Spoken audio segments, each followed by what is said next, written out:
ಹುಬ್ಬಳ್ಳಿಯಲ್ಲಿ ಮುಂದಿನ CM DK Shivakumar ಅನ್ನೋ ಘೋಷಣೆ ಕೇಳಿಬಂತು. ಡಿಕೆ ಶಿವಕುಮಾರ್ ಅಭಿಮಾನಿಗಳು ಮುಂದಿನ ಮುಖ್ಯಮಂತ್ರಿ ಅನ್ನೋ ಘೋಷಣೆಯನ್ನ ಕೂಗಿದ್ರು.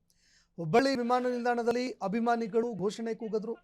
ಡಿಕೆ ಶಿವಕುಮಾರ್ ಅವರು ಹುಬ್ಬಳ್ಳಿ ವಿಮಾನ ನಿಲ್ದಾಣದಲ್ಲಿ ಎಂಟ್ರಿ ಆಗ್ತಾ ಇದ್ದಂತೆ ಈ ಘೋಷಣೆಯನ್ನ ಕೂಗಿದ್ರು. ಮುಂದಿನ ಮುಖ್ಯಮಂತ್ರಿ ಡಿಕೆ ಶಿವಕುಮಾರ್ ಅಂತ ಜಯಕಾರ ಕೂಗಿದ ಘಟನೆ ನಡೆಯಿತು.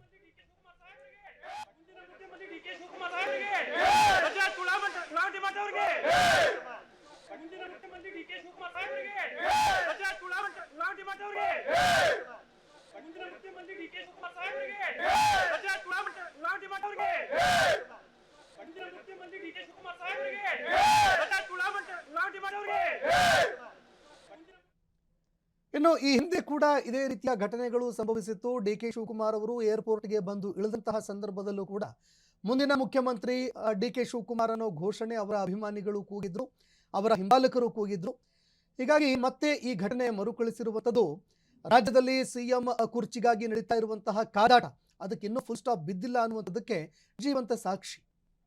ಕ್ಷಣ ಕ್ಷಣದ ಸುದ್ದಿಗಳಿಗಾಗಿ ಫ್ರೀಡಂ ಟಿವಿ ಸಬ್ಸ್ಕ್ರೈಬ್ ಮಾಡಿ, ಲೈಕ್ ಮಾಡಿ ಹಾಗೂ ಫಾಲೋ ಮಾಡಿ. ಹೊಸ ಸುದ್ದಿಗಳ ನೋಟಿಫಿಕೇಶನ್ಗಾಗಿ ಬೆಲ್ ಐಕಾನ್ ಮೇಲೆ ಕ್ಲಿಕ್ ಮಾಡಿ.